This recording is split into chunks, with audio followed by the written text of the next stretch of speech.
Well, good afternoon, everybody, and welcome to today's WEConnect International webinar.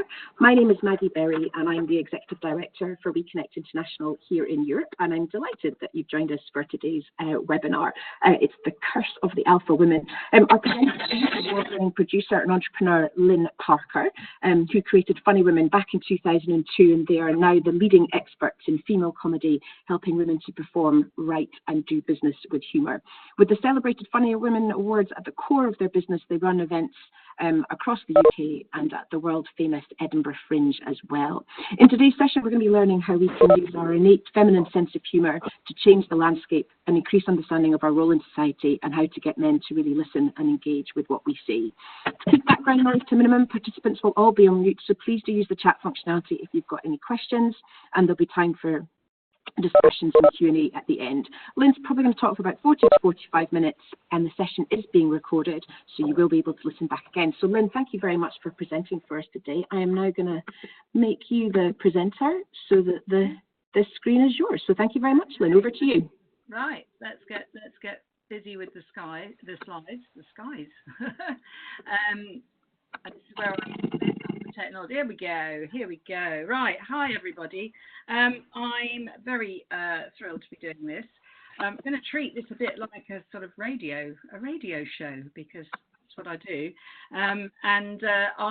This is a particularly favourite topic of mine, having been accused of being an alpha woman on more than one occasion. And this came about because I was doing a few talks myself, and this was a subject that I have kind of developed, and I'm just going to explore it with you today and throw in some sort of tips and tricks from the world of comedy that I inhabit. So the subtext of this is, you know, women on top.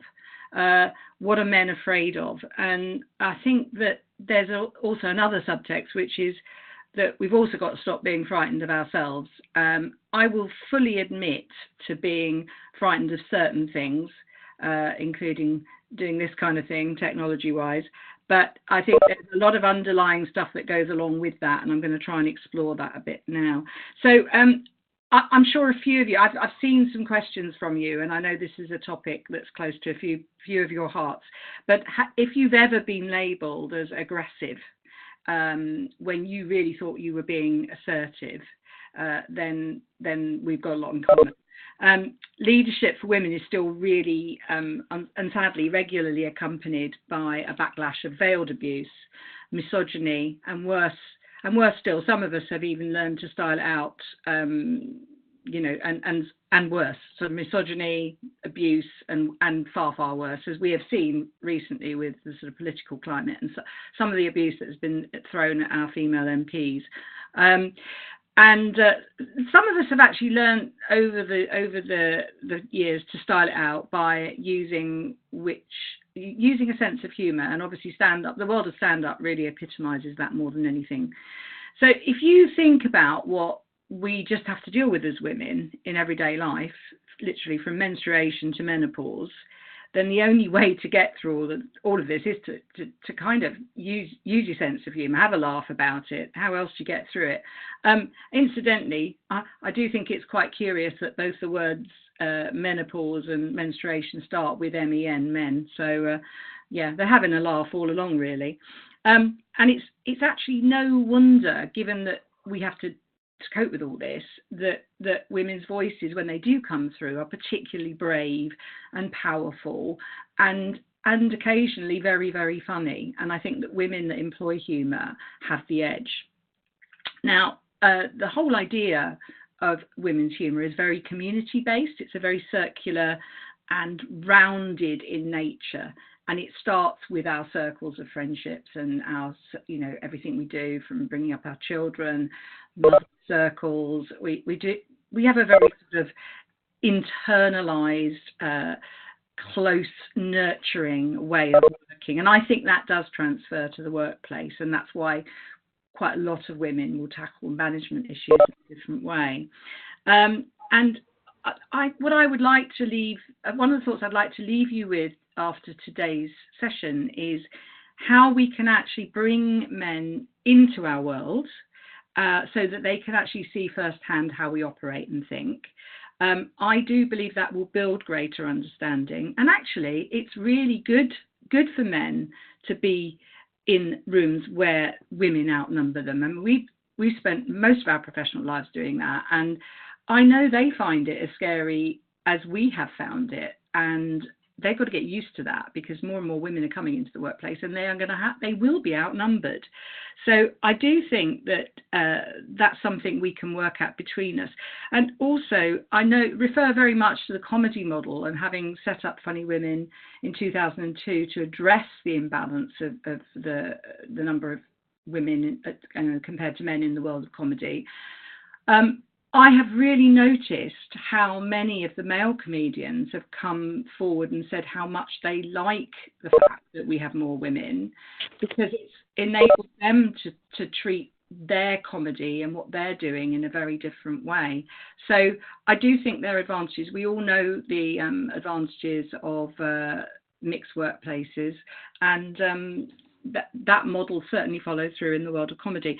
A very quick bit of background for those that you know nothing about me. I've just put a slide up of some of our past alumni from the Funny Women Awards. Funny Women exists on two levels. We have the very strong, the comedy side, where we actively encourage women into the world of comedy by running the Funny Women Awards, which we have done for 15 years. You can see some of the famous faces now that have either won or been in the final of the competition. And around that, we do a lot of training with workshops, one-on-one coaching. We run events, just comedy events where people can try stuff out. We have a big remit now on outreach to do more open mic, and in fact it's quite interesting to see how many of my workplace colleagues now come along to the tryout nights, just to kind of mix and meet and even have a go sometimes at standing up and doing a little bit of comedy or spoken word. So that's very much the comedy side of the business. And then the other side of the business is the corporates, where we are putting on events specifically for client companies. I will talk a bit more about that later, but just to put into context that we do operate in two very distinct spaces, and our worlds do occasionally, and more recently, are colliding more and more. So back to the alpha woman, and I keep going back and forwards with these slides. Sorry, ladies. Okay, so this all began, the idea of this, and what sparked my sort of concept is that back in 2015, I was writing quite regularly for The Guardian. Sadly, that section has sadly disbanded. But I was telling my editor that I'd seen two distinctly powerful women talk at different events over a period of time. One was Nicola Horlick, who I'm sure you're all familiar with, and the other was a very formidable lady called Lady Barbara Judge. Now, what was interesting about both of them was that they went out of their way to present as soft and feminine, and that was mainly exemplified by the way they dressed. I think they even both commented on the way they dressed. They made a point of saying, in Nicola's case, that she was wearing a soft jumper or cardigan, I think it was, and the other one, Barbara, spoke quite a lot about her style of a sort of frilly shirt, and she spent quite a lot of time talking about what we look like. Now, those of you who do know me know that isn't my thing, and actually I'm more about what we say than what we look like. But I found that very interesting, that they seemed to be at odds not to be presented. They were looking every which way not to be presented as alpha women. And then not long after, well, and fast forward actually a couple of years, and this amazing film came out, the Ocean's 11 with Ocean's 8 with all these famous female leads. And I was watching the Graham Norton show, and he had them on as guests, and it was the most extraordinary program. He literally could not get a word in edgewise. there were these 5 of the leads all talking at each other, over each other. It was amazing to see such an accomplished presenter as Graham Norton really struggling to get a word in. And I think it's a testament to his female side. He's gay, that he actually dealt with it rather well, because I think he just resorted to sort of his feminine side and pitched in. But it was a very alpha moment. And whilst I really applaud the prominence and success of these women, it does demonstrate that we are actually very competitive and ambitious, and we spill over ourselves sometimes in the race to be the voice heard. And I'm not saying men don't do this as well, but I just found it so extraordinary that they were blotting out their message by being uber competitive with each other. I don't know if they intended to be, but given that they were all actors and they were all leading ladies, my feeling was that they probably, even if they didn't realise that's what they were doing, they were sort of literally spilling over each other.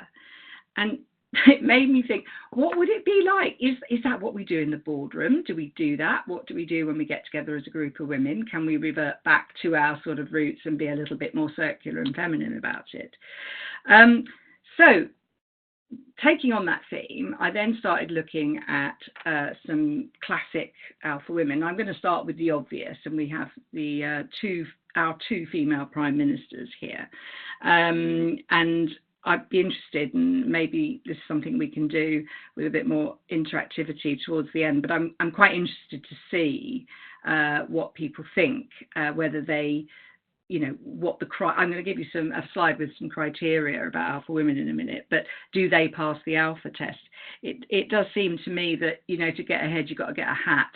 Interestingly, both Margaret Thatcher and Theresa May are both in their early publicity shots wearing these extraordinary hats, which, given the time difference between them, I think is quite amazing.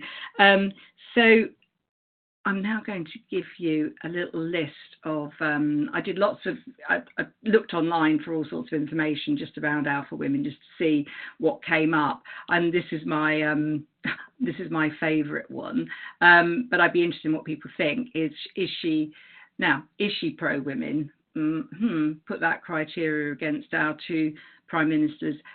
Is she cultivating a life she enjoys? I don't think alpha women do put themselves down, but a little bit of humility goes a long way. Lots of interesting things about partners, not a boyfriend. I would certainly subscribe to the view that if you're going to get on in life and you are married or living with somebody, that you do need to be a partnership. Calling people out. Now, again, I'm interested in people's views on that, but obviously if you're prime minister, you're hell-bent. You've got to call people out. But do you know when to walk away? The whole attention thing opens up so many questions. And I don't know, do we create our own reality? Do we invest in ourselves? And do you intimidate other women and other people? So there's lots of criteria there for us to play around with. So I then took that and put it against some women from my own world. I'd like to think it's my world, that in terms of background, these are women that are iconic in the world of comedy, just to see if the same sort of criteria apply. And so I'm sure you recognise some of these. There's the amazing Lucille Ball and Mary Tyler Moore and Phyllis Diller on the left, all American icons of an era. What's so interesting about all 3 of them, bear in mind Phyllis Diller came into the comedy world after a whole career in advertising. She was a very senior creative, quite unusual senior creative, and then started to get up on stage. And then Lucille Ball and Mary Tyler Moore were mistresses of their own destiny, in that they wrote, produced and developed not only their own personas but their own TV shows as well, which are absolutely extraordinary. Well worth going back to look. But they played the power game because they held the stakes, and they turned their lives into iconic TV programs that you could watch, and they led the way like that. Then we had, in the UK, we had the amazing Joyce Grenfell, who not many people realise, but she again produced her own material. There's miles of stuff on YouTube you can go back and watch.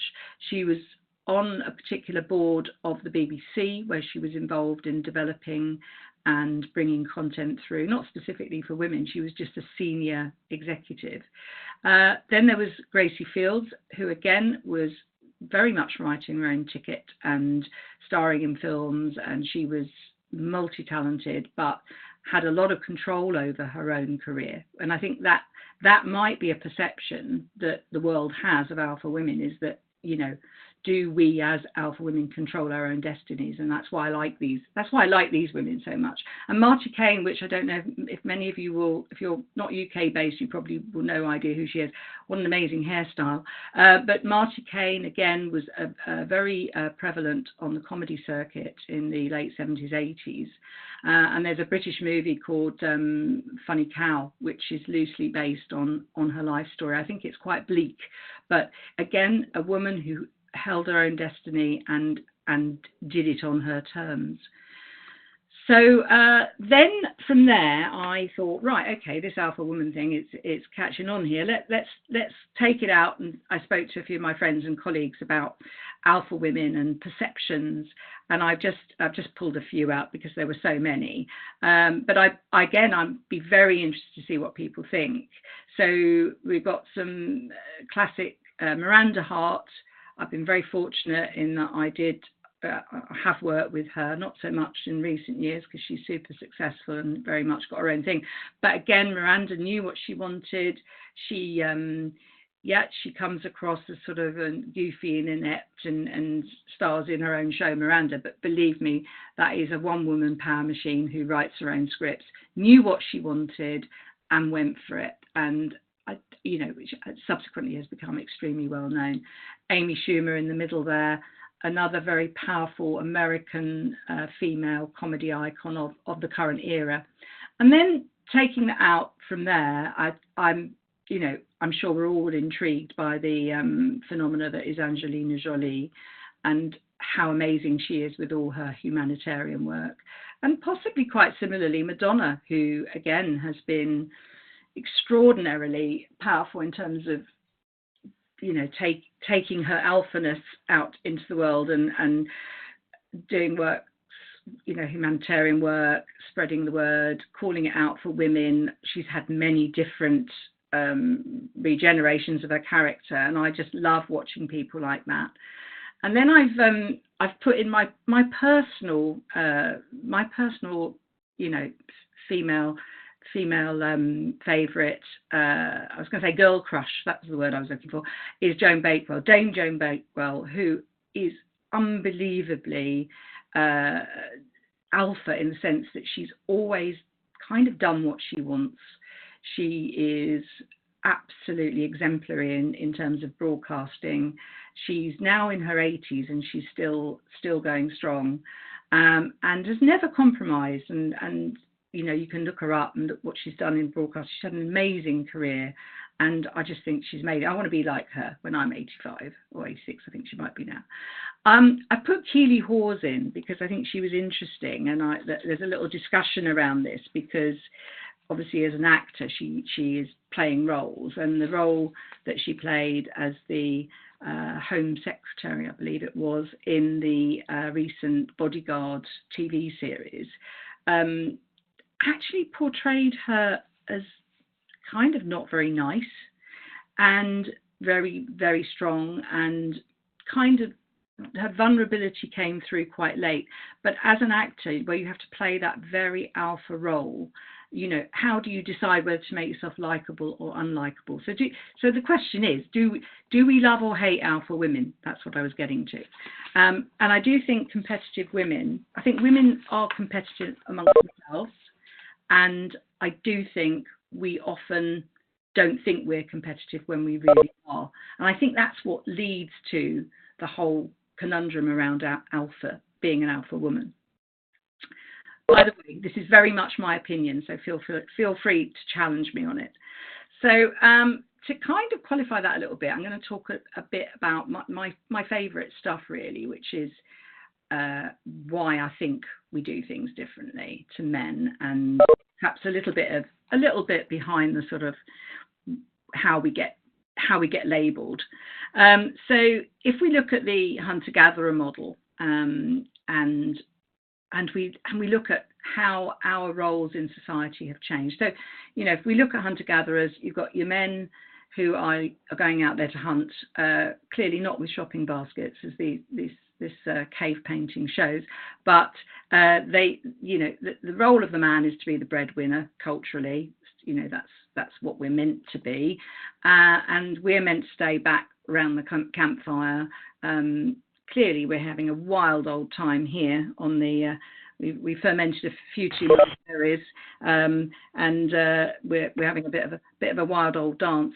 But the reality is that we are the nurturers. We're the ones that stay back around the campfire, look after the kids, do the gathering, stir the pot, cook the food that the men bring back. That's the traditional role of how we're meant to be. Clearly, that varies wherever you are culturally in the world.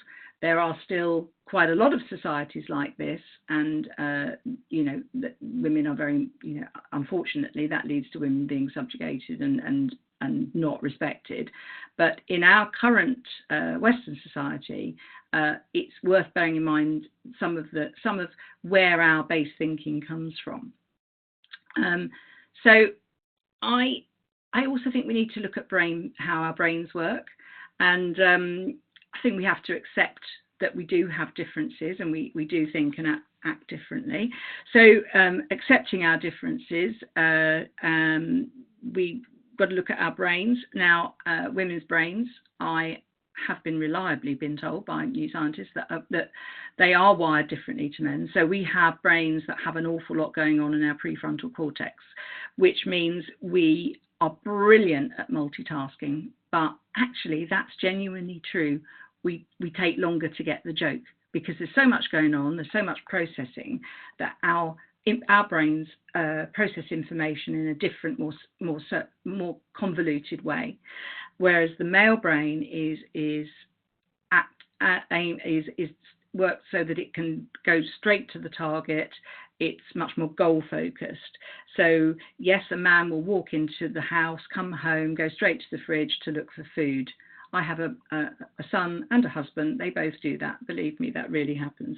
We will be doing a million one things. We're probably all multitasking while I'm here talking to you because we have the ability to do several things at once. So our brains are made of two hemispheres, and there is scientific research that proves that the brain patterns in a woman's brain go backwards and forwards between the two hemispheres, whereas in a man's brain, they work down parallel lines.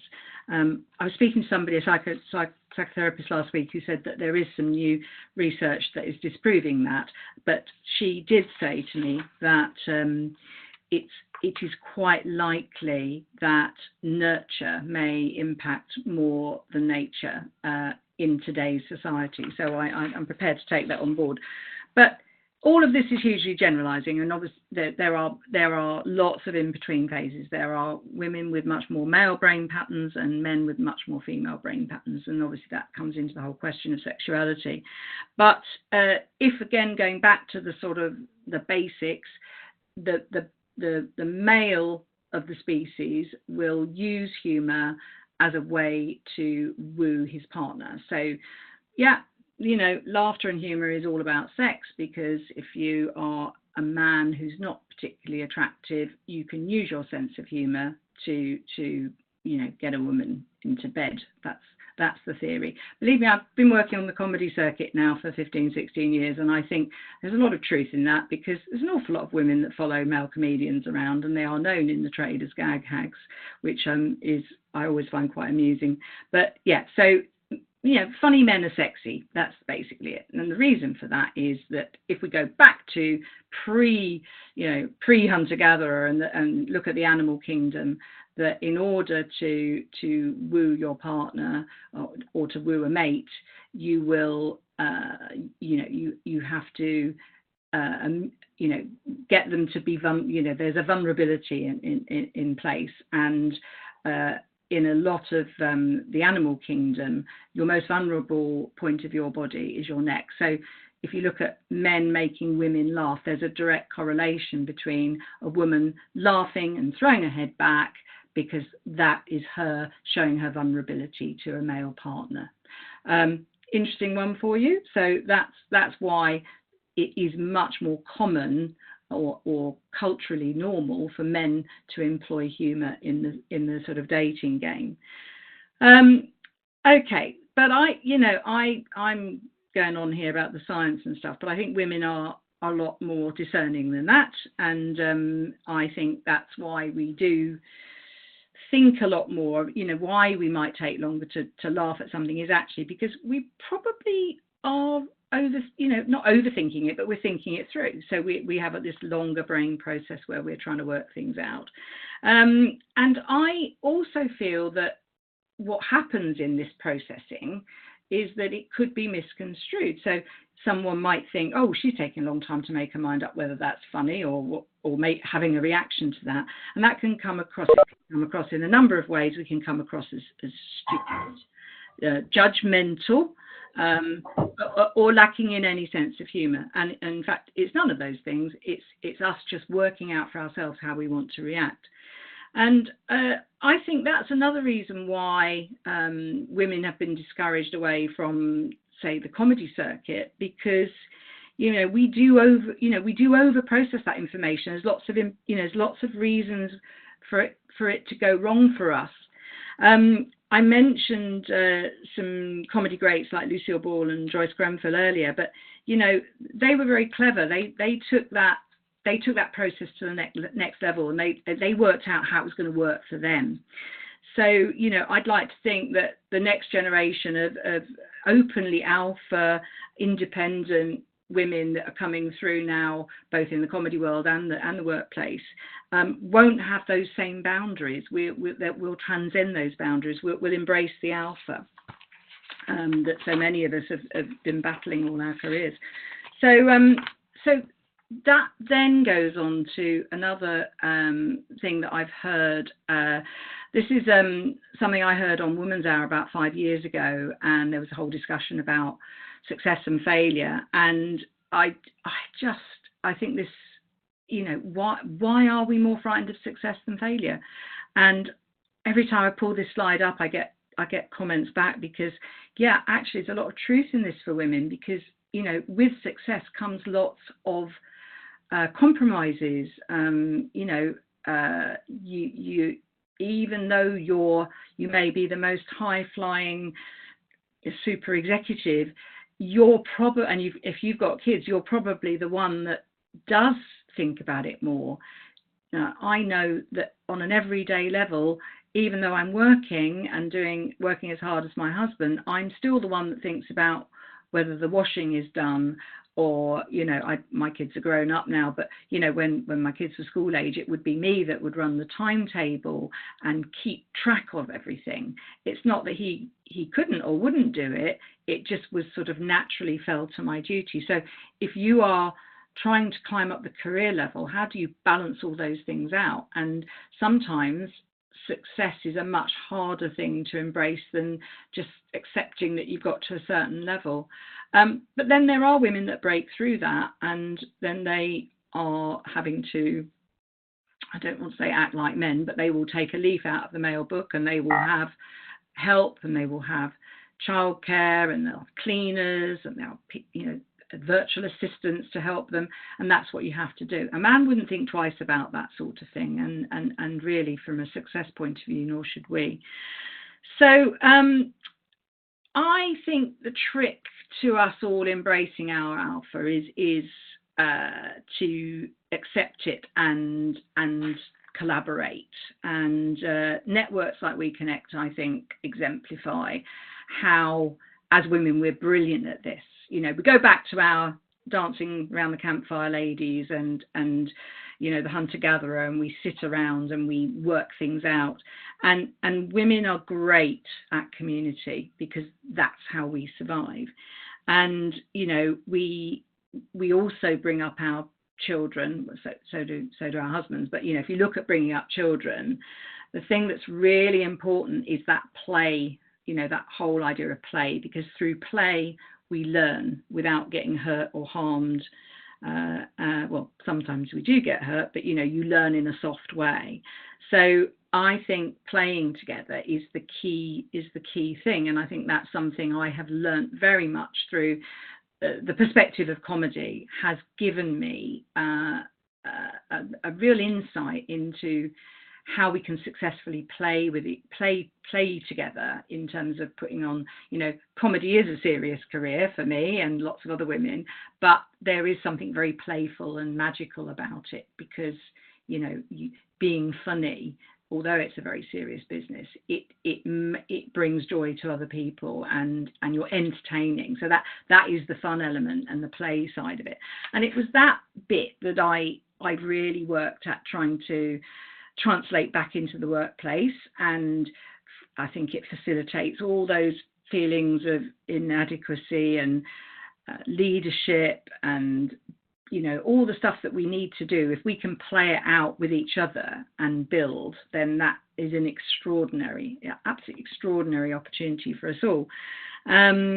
So we been working on this for quite some time, and I'd say that, you know, working in companies has been through many different guises for us, but more recently, and in the last 6 months, we've developed Hilarious, which is our sort of sub-brand.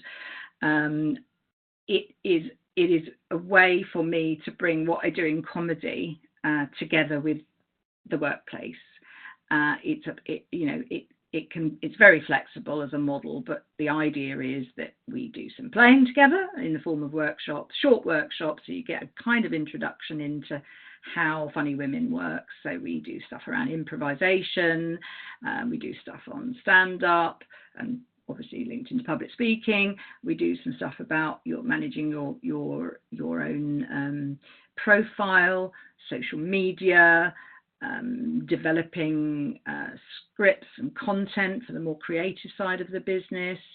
When we worked with NatWest, we did some stuff around selling, but all under the basis of having fun, owning our alpha, and just going for it, and just working with each other as well. And that has been probably one of the most brilliant things that has come out of the last year for me, is that this has taken off, and we've managed to come up with a concept that works across. It really is my worlds colliding. It's working across comedy and into the workplace. And I don't always use the word comedy because some people are quite nervous around it, so we do use the word humour as well. But actually, just talking to you here today, I'm very proud of the fact that it is comedy, because, you know, we need that in our lives, and it's all part of that play thing that's so important for us to learn and develop. Where are we now? So I am going to go on to the all-important learning points and just talk through these with you. And I have no idea how we're doing on timing, but I'm sure Maggie will tell me. We're at about 25 to 1. Okay, so I'll go fine. to this and then we can open it up. Is that okay, Maggie? That's perfect. Thanks, Lynn. Okay, so some key points. So if we go to finish off really on what I was saying about what we do in playing and the things we do at Hilarious, these are a few things for takeaways for you. So one of my core sessions that I do is around listening and focusing on what is actually being said to you. I'm assuming we're all listening to this, but, you know, it's very easy to get distracted. And, you know, you will know that you meet people in a room and the first thing they say to you is their name. I will confess, I quite often forget people's names, and I'd make a big effort, and there's lots of tips and tricks to how you remember people's names, but I only use that because those things are so momentary, and it's mainly because we're not really listening. We're hearing them, we're watching their mouths moving, but we're not actually listening. So really listen on, focus on what is being said to you. You know, you don't have very long with people, and face-to-face is becoming rarer as we do more things like this. We're working more online. If you have an opportunity to do, I quite like doing Skype calls because I can actually watch people, and I find it easier to listen to people when I'm looking at them as well, believe it or not. So listening is a key thing. And again, if you come to any of my sessions, we do quite a lot of stuff around that. But the whole point of it is you can interpret, I think when you're listening to people and watching them, you will increase your interpretation of what people are saying to you, and it will help you remember it. I have there's a lot of talk around mindfulness. It's a big thing. So everyone's into mindfulness. But I like to think of, this is linked in with the listening thing, that active mindfulness, being in the moment. There's lots of phrases for it. But that whole thing of doing something and being totally immersed in it. Again, really hard to do, but in a business or in a creative process, actually being totally active in it, I find that, I'm trying, doing this, I'm having to be actively mindful that I'm doing this and nothing else. So it's that whole focus thing. But actually, when you're talking to people, being actively mindful of what they're saying to you, it will help you to listen to them. And again, will help you to replay back what they're saying to you and help you to really process the information. A lot of people will say to me, oh, I couldn't do that. I'm terrified of public speaking, all the usual phrases that we know. Yes, it's the number one fear that people have of walking into a room full of strangers or talking in public. But, when you're asked to do something, and as an expert or to talk about something, as I'm doing today, you have to trust that you know your material. And you know what? You do know it. Just like the thing that was said to you 5 minutes ago, it's there, it's in your brain. Your material or your expertise, you may have been working with for 5, 10, 15, 20 years, and you know it. And it's accessing that information and being mindful in the moment that you know it and you can talk about it. So that's a big thing that helps you over the fear process. Because if you get fearful and you let the old, white noise of fear take over, you will forget things. And that there's a whole load of stuff around how we deal with fear and nerves that goes with that. But actually just remembering that you do know your stuff is kind of the most important thing. And then just be brave and then use it. And if you think of something funny to say as you're talking about it, if you've got a little quip aside, don't be frightened to try it out, and try it. Like, take a leaf out of the comedians' books. I've seen them trying stuff out when we've been driving to a gig in a car and someone tries something out. I know when stuff is being tried out on me, but what a great way to do it. So if you've got an event coming up where you're speaking or you're running a session, try things out on your friends. Don't be frightened. Try it out on your kids. I remember when my kids were young, I used to try things out just to see if they'd laugh. And that's a really good way. Just try it out. Don't be frightened to give it a go and know that you know your material. And, self-belief and having the courage to say what you really think. And this is where the alpha woman thing started for me is, I know I'm an alpha woman. Possibly, I don't know if I feel that's a curse or not. I think it is a positive in lots of ways, but it's about having belief in yourself and what you're doing and owning it. And a lot of what I might be saying today might not chime with you, but it's what I believe or what I think or what I've explored, and I'm just, communicating it to the best of my ability. And, I think having that self-belief and the courage to say what you think is what it's all about, because I think we often feel like we shouldn't do that. And, we will hide our real feelings behind company protocol and, you know, cultural process. And I think you know, nothing ever changes unless we learn to speak up for ourselves. So, you know, having a bit of courage is a really key thing. And, you know, just women are really good at getting courage from each other as well. So the old collaboration thing is very key here. So if you're a little bit nervous about something, then you know, pick up the phone to your friends and you talk it through, use them. And, you know, we're all really good at feeding back to each other. And then, you know, that whole thing of being in the moment, you know, those of you who go to a lot of conferences and events, what's the point of spending 250 quid, 300 quid on a ticket to a fancy conference if nobody knows you're there? So, you know, ask a question, go and talk to people on the stalls during the intervals. A lot of conferences now have Twitter boards that go up on the screen behind the speakers. What a great way to let people you know you're there. Find something to say and say it.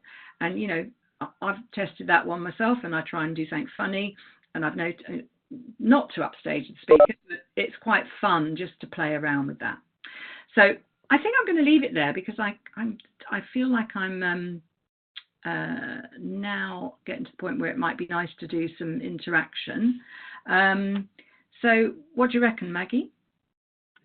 Yeah, thanks, Lynne. So I posted a comment a few minutes ago just saying if you have any questions or comments or thoughts that they'd like to share to if possible, to try and use the chat box, and so please do that. So if you've got any questions that you'd like to ask, and I know that throughout the session, and then thank you so much that you kind of said a few times you'd love to know what people think, and I think so yes, please do. If you've got any certainly any questions, if you could share them, that would be amazing. We did have one that that somebody asked during the sign up process, which was about how they can become an alpha but gently and without aggression. Now I don't know whether I don't know if you've used the word aggressive in the session today. Sorry, it's just but it's in the first paragraph. Well, there you go. So that's sorry, and I just trying to because I listen to so much. But that it's funny about how, you know, the words that kind of come together.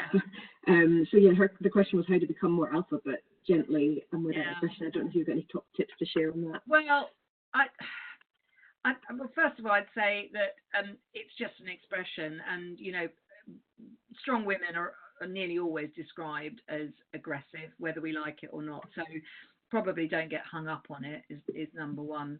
I don't think you should compromise. If you are a strong person with strong opinions, carry on. But, you know, aggression for me is you know, people fighting, you know, guns and fisticuffs. It's not I think what women do really well is assertion, and we just got to get over it, really. I don't actually have an answer, or because as I said right at the beginning, we do get labeled aggressive, but I think that's more of a way of someone who's feeling threatened by your behavior. They just use that because they feel it might disarm you, to say, oh, stop being aggressive.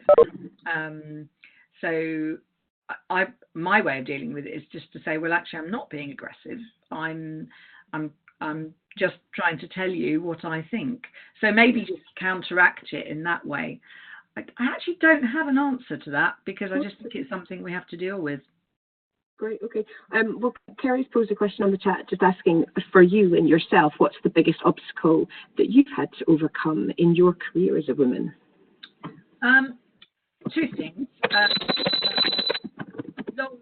Sort of over the years, I think my biggest problems have been with other women, where I have been challenged by other women who, instead of wanting to collaborate and work with me, have taken a very competitive sort of alpha stance and made life quite difficult, particularly when I was returning to work.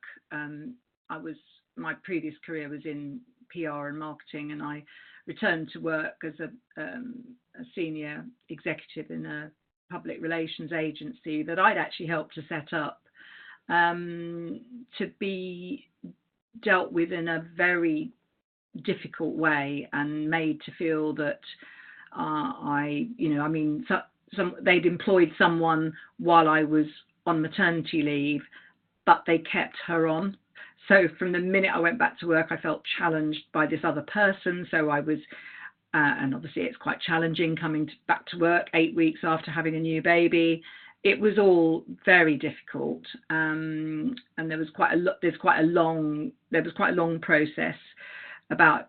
I ended up getting sick, and I eventually left that business. And I still find that whole way another woman would treat another woman absolutely appalling. I think that was probably one of my worst challenges. And actually, I've always been very cool about coming back to work and having kids and working and juggling the whole thing. So that really took me by surprise.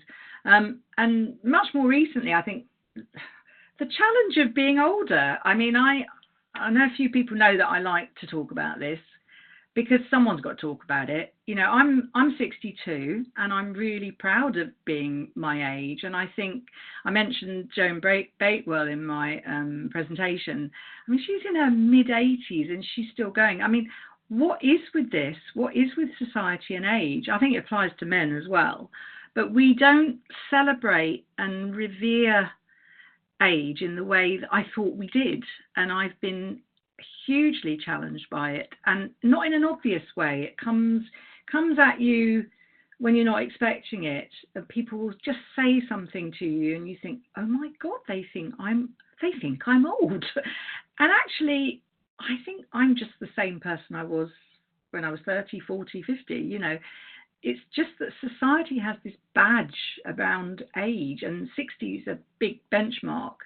There's lots of stuff being thrown at you. The minute you hit 60, they're trying to start, people start talking to you about retirement and going on Viking river cruises and wearing weird shoes that because your feet are spreading or whatever. There's just everything gets thrown at you, and you just have to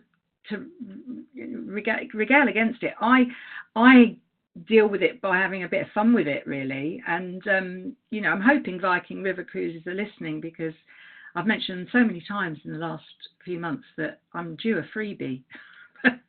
Anyway, joking apart, I think that's probably a challenge that I am myself and a number of other women who are similar age group as me. We a few of us are talking about how we deal with that. Yeah, thanks for sharing that. That's certainly, I think as we, as the workforce does get older, but we're not necessarily ready to stop, and we still want to be part of everything and still contributing, and absolutely all that. So if anybody does have any more questions, please do use the chat function to ask them, or if you've got any comments or just general thoughts that you might like to share. And indeed, if you do want to contact Lynne directly, you can also get in touch. There's different channels that are on. I'll also be sharing Lynne's contact details with everybody afterwards. Lynne, I really enjoyed the piece where you were kind of saying, like, just embrace the alpha, own the alpha, and kind of run with it. I just wondered if anybody's struggling with it, whether you had just a couple of extra tips to share about that kind of piece around just going with it, almost like kind of, I don't know, is it letting go and just accepting it, or whether you've got any more tips around that? I think a lot of things that we worry about are fueled by fear, and we're all fearful. Everybody's fearful. I was fearful of doing this morning, mainly because I think like a lot of women, I love technology, but I also hate it because it goes wrong. But it's getting over, challenging yourself is always good, and I think that is what keeps you going and keeps you young and keeps you interesting and vital. And remembering fear does to us physically as well. I'm sure everyone probably had an experience of some form of stage fright. When you've got to say something, or you're thinking about it, that's the other thing about sort of listening and being in the room and being in the moment, because that helps you overcome that. It helps calm your system. you know, the endocrine system, which is our hormones, is, you know, fight or flight, and all, you know, everything around that is what helps us control fear. So, you know, you can use it. So, you know, adrenaline helps us, you know, it sends signals to our brain to make us speak or run or whatever we're going to do. So, you know, a little bit of fear that to spark the adrenaline is actually really good. But too much fear, and then we end up with too much of stress hormone cortisol, which just what it does is it just blanks your mind, and you just think, oh, I just can't do this. You know, at worst, your brain just goes completely blank.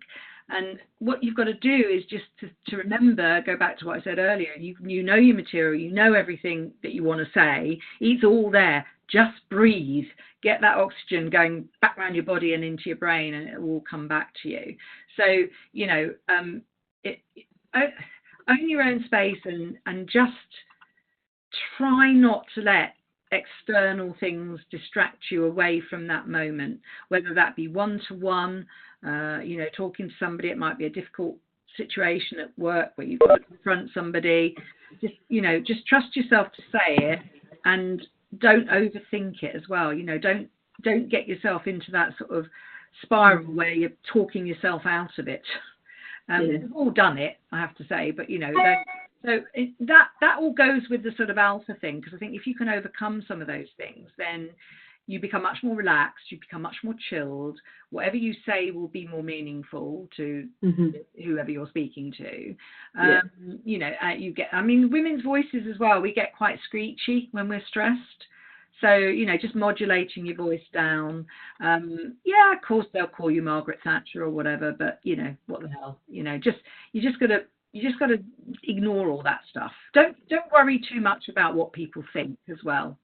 That's easier said than done, but you know.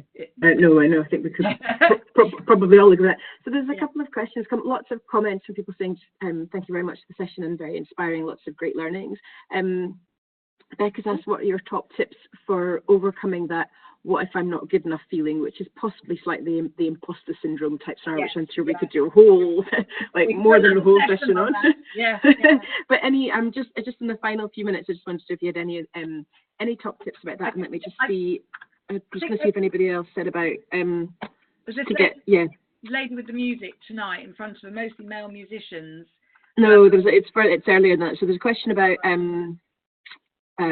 for getting over that. Top tips for overcoming what if I'm not good enough feeling.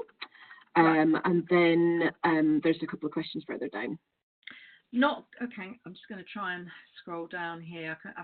Here we go. Sorry, I've not been scrolling. What's the biggest obstacle? I've done that one. Okay, so I just want to respond to that not good enough feeling. Is that all right?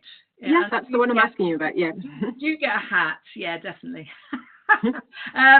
Okay. Nobody thinks they're good enough. Okay, men as well.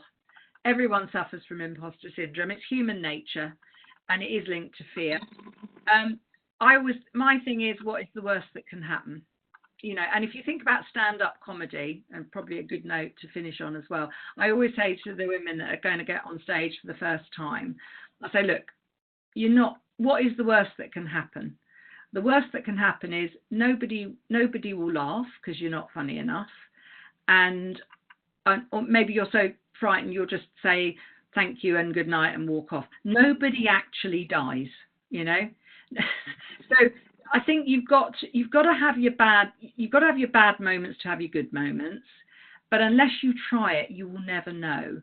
So the stand-up analogy is a good one, because I always say to people, if you're really fearful, and I'm not advocating that everyone does stand-up comedy, but we do provide environments where you can come along and try stuff out, and we will be lovely and make it nice for you, which is why we have Funny Women as an environment for women in the comedy world. And we try to do that now with Hilarious for Business as well. But, you know, the point is nobody dies. And we are all there with you. I think that's the other thing. let's get over this competitive thing. Let's love each other and nurture each other, because that's what we do in the hunter-gatherer model. We all have to work together to survive. And I think that's the same. It's certainly the same in the world of comedy.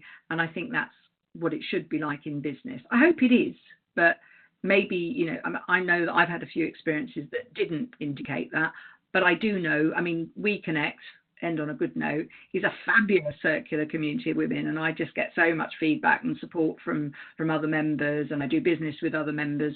So, if you take that model, yes, it does work. Great. Well, I tell you what, we will end on that note. There's a few more comments just saying that people will be remembering your advice and thinking, what would Lynne do in this kind of situation? And I would say to her, I've actually known Lynne for a long time before I joined WeConnect International. I think this whole idea around, trying stuff out and just having a go. And as Lynne said just a couple of moments ago, what's the worst that can happen? Ladies, I hope that this has been interesting for you. Lynne, a really big thank you for presenting for us today. I will, as I said, we'll share the slides and a copy of the recording with everybody. And I'll make sure that we'll share the link to your website, because you can see lots of the different events that the Funny Women community hosts. Lynne the Funny Women are actually hosting their first event in the Netherlands in a few weeks, which we've shared with all of the women-owned businesses that are registered with us there. So I hope that some of them will be going to that. So Lynne, very big thank you to you, and everybody, a big thank you to all for dialing in, and thank you to all of those of you who are listening back in your own time. I hope this has been a useful session. Lynne's contact details are there. Please don't hesitate to get in touch. I hope this has been an interesting a session for everybody to listen to, think some more about how we embrace the alpha and own the alpha, and really make the most of who we are in the workplace and at home. So Lynne, thank you very much. Thank you. Nice to meet you all.